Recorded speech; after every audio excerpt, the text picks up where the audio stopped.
ಎಲ್ಲರಿಗೂ ನಮಸ್ಕಾರ ಸ್ನೇಹಿತರೆ. ವರ್ಷದ ಕೊನೆಯ ಎಳ್ಳು ಅಮಾವಾಸ್ಯೆ 2025 ಡಿಸೆಂಬರ್ 19ರಂದು ಬಂದಿದೆ. ಒಂದೇ ರಾಶಿಯಲ್ಲಿ ಸೂರ್ಯ, ಚಂದ್ರ, ಬುಧ ಮತ್ತು ಶುಕ್ರನ ಸಂಯೋಜನೆಯಾಗುತ್ತದೆ.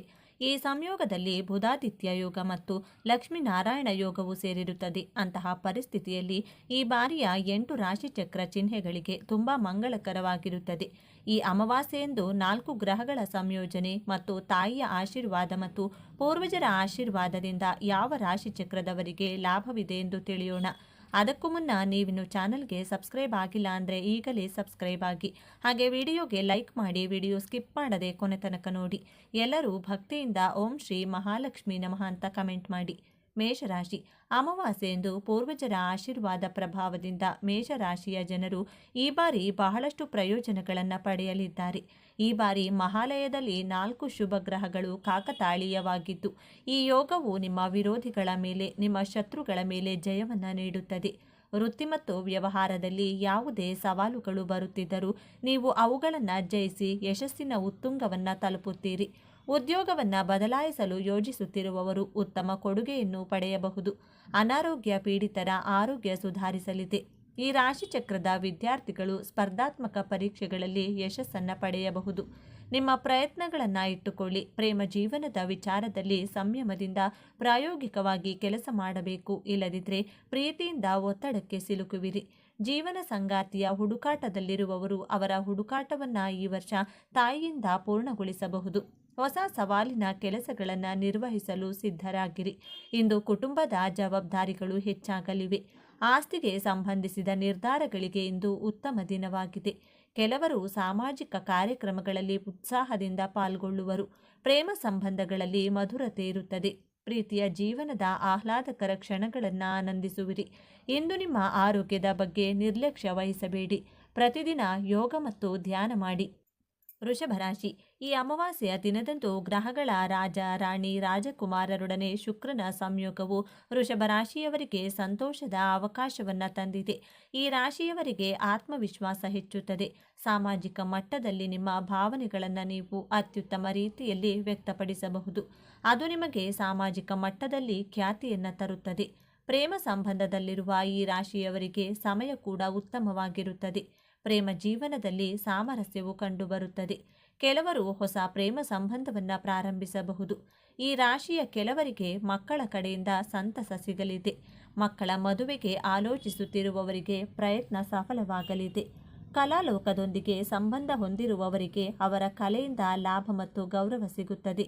ಫ್ಯಾಷನ್, ಕಲೆ, ಆಭರಣ, ಬಟ್ಟೆ ವ್ಯಾಪಾರ ಮಾಡುವ ಈ ರಾಶಿಗಳಿಗೆ ಗಳಿಕೆ ಹೆಚ್ಚುತ್ತದೆ. ಸಿಂಹರಾಶಿ. ಈ ಅಮಾವಾಸ್ಯೆಯಂದು ಕನ್ಯಾ ರಾಶಿಯಲ್ಲಿ 4 ಗ್ರಹಗಳ ಸಂಯೋಜನೆಯು ಸಿಂಹರಾಶಿಯವರಿಗೆ ತುಂಬ ಮಂಗಳಕರವಾಗಿರುತ್ತದೆ. ಪೋಷಕರ ಬೆಂಬಲದೊಂದಿಗೆ ನಿಮ್ಮ ಜೀವನದಲ್ಲಿ ಅನೇಕ ಸಮಸ್ಯೆಗಳು ಹೊರಬರುತ್ತವೆ. ನಿಮ್ಮ ಪೂರ್ವಜರ ಆಸ್ತಿಯು ಹೆಚ್ಚಾಗುತ್ತದೆ. ವಾಹನ ಖರೀದಿಸಲು ಅಥವಾ ಭೂಮಿ, ಮನೆ ಖರೀದಿಸಲು ಪ್ರಯತ್ನಿಸುತ್ತಿರುವವರು ಈ ದಿನ ತಮ್ಮ ಪ್ರಯತ್ನದಲ್ಲಿ ಯಶಸ್ಸನ್ನು ಪಡೆಯಬಹುದು. ನಿಮ್ಮ ರಾಶಿಯಿಂದ 2ನೇ ಮನೆಯಲ್ಲಿ ಕುಳಿತಿರುವ ಶುಕ್ರ, ಚಂದ್ರ, ಬುಧ ಮತ್ತು ಸೂರ್ಯನು ಮಾತಿನ ಪ್ರಭಾವವನ್ನು ಹೆಚ್ಚಿಸುತ್ತಾರೆ. ಮಾತನಾಡುವ ಕಲೆಯಿಂದ ನೀವು ಜನರ ಹೃದಯದಲ್ಲಿ ನಿಮ್ಮ ಸ್ಥಾನವನ್ನು ಗಳಿಸಬಹುದು. ಅವರ ಮಾತುಗಳಿಂದ ಈ ರಾಶಿಚಕ್ರದ ಜನರು ವಿರುದ್ಧ ಲಿಂಗದ ಜನರನ್ನು ಆಕರ್ಷಿಸಲು ಸಾಧ್ಯವಾಗುತ್ತದೆ. ಇದು ಕೆಲವು ಜನರ ಪ್ರೇಮ ಸಂಬಂಧವನ್ನು ಪ್ರಾರಂಭಿಸಬಹುದು. ಕಚೇರಿಯಲ್ಲಿ ನಿಮ್ಮ ಪ್ರಭಾವ ಹೆಚ್ಚಾಗುತ್ತದೆ. ಮೂಲಕ ನೆರೆಹೊರೆಯವರೊಂದಿಗೆ ಸಾಮರಸ್ಯದಿಂದ ಉಳಿಯಲು ಸಲಹೆ ನೀಡಲಾಗುತ್ತದೆ. ಉದ್ವೇಗವನ್ನು ಹೆಚ್ಚಿಸುವ ಸಾಧ್ಯತೆ ಇದೆ. ಧನುರಾಶಿ. ಈ ಧನುರಾಶಿಯಿಂದ 10ನೇ ಮನೆಯಿಂದ 4 ಶುಭ ಗ್ರಹಗಳ ಸಂಯೋಜನೆ ಮತ್ತು ಲಕ್ಷ್ಮೀನಾರಾಯಣ ಯೋಗದ ರಚನೆಯು ಧನುರಾಶಿಯವರಿಗೆ ತುಂಬಾನೇ ಮಂಗಳಕರವಾಗಿದೆ. ಪೂರ್ವಜರ ಆಶೀರ್ವಾದ ಮತ್ತು ತಾಯಿಯ ಕರುಣೆಯೊಂದಿಗೆ ನಿಮ್ಮ ವೃತ್ತಿ ಜೀವನದ ಗ್ರಾಫ್ ಇದ್ದಕ್ಕಿದ್ದಂತೆ ಎತ್ತರವನ್ನು ಮುಟ್ಟಬಹುದು. ನೀವು ಉದ್ಯೋಗಕ್ಕಾಗಿ ಅರ್ಜಿ ಸಲ್ಲಿಸಿದ್ದರೆ ಅಥವಾ ಎಲ್ಲೋ ಸಂದರ್ಶನವನ್ನು ನೀಡಿದರೆ ನೀವು ಸಕಾರಾತ್ಮಕ ಪ್ರತಿಕ್ರಿಯೆಯನ್ನು ಪಡೆಯಬಹುದು. ನಿಮ್ಮ ಜೀವನದಲ್ಲಿ ಶಾಂತಿ ಮತ್ತು ಸ್ಥಿರತೆ ಇರುತ್ತದೆ. ಈ ರಾಶಿಚಕ್ರದ ಕೆಲವರು ಕುಟುಂಬದ ಕಿರಿಯ ಸದಸ್ಯರಿಗೆ ಮಾರ್ಗದರ್ಶನ ನೀಡಬಹುದು. ಕುಟುಂಬದಲ್ಲಿ ನಿಮ್ಮ ಪ್ರಭಾವ ಹೆಚ್ಚಾಗುತ್ತದೆ. ಹಣಕಾಸಿನ ವಿಚಾರದಲ್ಲಿ ಹಿಂದೆ ನಿಮ್ಮ ಮನಸ್ಸಿನಲ್ಲಿದ್ದ ಚಿಂತೆಗಳನ್ನು ಸಹ ಹೋಗಲಾಡಿಸಬಹುದು. 4 ಗ್ರಹಗಳ ಉಪಸ್ಥಿತಿಯು ನಿಮ್ಮ ಆಧ್ಯಾತ್ಮಿಕ ಬೆಳವಣಿಗೆಗೆ ಸಹಾಯಕವಾಗಲಿದೆ ಎಂದು ಸಾಬೀತುಪಡಿಸುತ್ತದೆ. ಆಧ್ಯಾತ್ಮಿಕತೆಯ ಹಾದಿಯಲ್ಲಿರುವ ಜನರು ಹೊಸ ಅನುಭವ ಮತ್ತು ಜ್ಞಾನವನ್ನು ಪಡೆಯಬಹುದು. ಮೀನರಾಶಿ. ಮೀನರಾಶಿಯವರು ಅಮಾವಾಸ್ಯೆಯಂದು 4 ಗ್ರಹಗಳ ಸಂಯೋಗವಾಗುವುದು ಶುಭ. ಮೀನರಾಶಿಯವರ ಜನರ ವೈವಾಹಿಕ ಜೀವನದಲ್ಲಿ ಉತ್ತಮ ಬದಲಾವಣೆಗಳನ್ನು ಕಾಣಬಹುದು. ಪ್ರೇಮ ಜೀವನದಲ್ಲಿ ಪ್ರಣಯ ಮತ್ತು ಸಾಹಸ ಎರಡೂ ಹೆಚ್ಚಾಗುತ್ತದೆ. ಯಾರ ಪ್ರೀತಿ ಹೊಸದು, ಅವರ ಪ್ರೀತಿಯಲ್ಲಿ ಹೆಚ್ಚು ಆಳ ಇರುತ್ತದೆ. ನಿಮ್ಮ ಸಂಬಂಧವನ್ನು ಮುಂದಿನ ಹಂತಕ್ಕೆ ಕೊಂಡೊಯ್ಯುವ ಸಾಧ್ಯತೆ ಇದೆ. ಮಾಧ್ಯಮ, ರಾಜಕೀಯ ಕ್ಷೇತ್ರದಲ್ಲಿ ದುಡಿಯುತ್ತಿರುವವರು ಒಂದಷ್ಟು ಸಾಧನೆ ಮಾಡುವ ಸಾಧ್ಯತೆ ಇದೆ. ಕೆಲವು ಜನರು ತಮ್ಮ ಸಂಗಾತಿಯೊಂದಿಗೆ ವ್ಯಾಪಾರವನ್ನು ಪ್ರಾರಂಭಿಸಲು ಸಹ ಪರಿಗಣಿಸಬಹುದು. ಇದು ಭವಿಷ್ಯದಲ್ಲಿ ಅವರಿಗೆ ಪ್ರಯೋಜನಕಾರಿಯಾಗಿದೆ.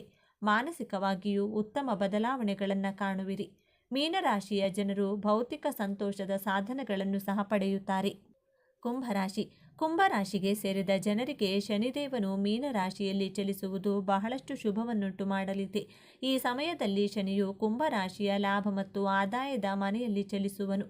ಇದರಿಂದಾಗಿ ಕುಂಭರಾಶಿಗೆ ಸೇರಿದ ಜನರ ಆದಾಯದಲ್ಲಿ ಸಾಕಷ್ಟು ಹೆಚ್ಚಳವನ್ನು ನೋಡಬೇಕಾಗಿ ಬರಬಹುದು.